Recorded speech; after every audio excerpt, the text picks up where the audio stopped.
to the reception, instead slipping out right after the burial.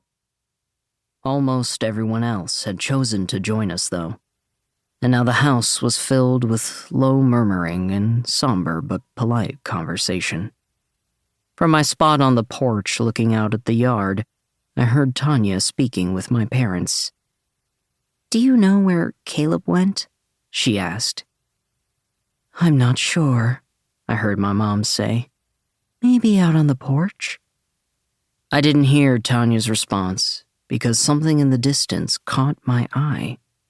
In the trees, I noticed a small black cat prowling around.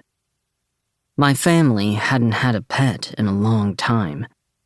I was told that we used to have a cat when I was really young, although I didn't remember much. But I'd always loved animals, so I got up and took a few steps closer. At my movement, the cat looked up. He was still far enough in the distance that I couldn't see his face well, but I got the feeling that he was looking at me anyway. I crouched down and held out my hand. "Here, kitty kitty." The cat stood completely still, then, after a long moment, began to make his way toward me. He was slender and muscular, like a small panther, and his tail swished as he walked. The closer he got to me, the more I noticed that something about him seemed off. I'd assumed the distance had made the details of his face blurry.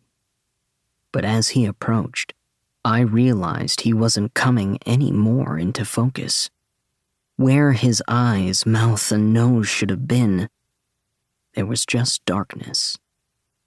But it didn't seem like he didn't have a face at all.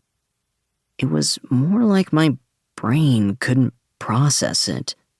Like I'd already forgotten what his face looked like, even as I stared directly at him.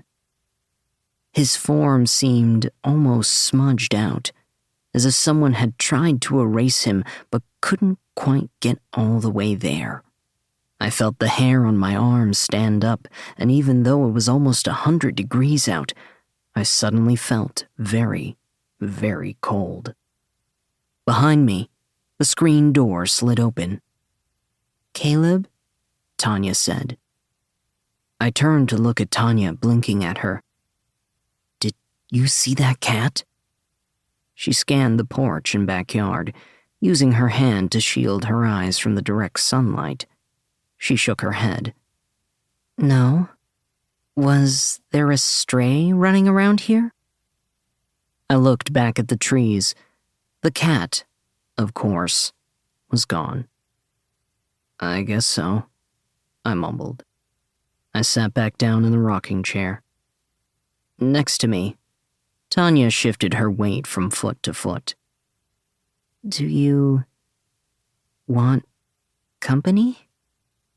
she asked gently, almost hesitantly. We'd been best friends for as long as I could remember, and in all our years of friendship, I didn't know Tanya to be gentle or hesitant when it came to us. We were always so blunt with each other, never pulling punches or tiptoeing around each other's feelings. Hearing her sound so unsure was yet another way that things were off now that Jack was dead. That was when it started to sink in for me. From now on, everything would be different. Nothing could go back to the way it was before.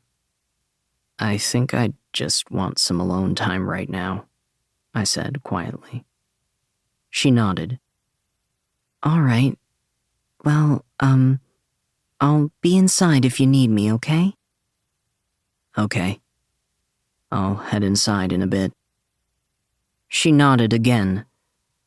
I didn't watch her go back inside, but I heard the screen door open and shut as I stared out at the trees, still scanning for any sign of that black cat. November.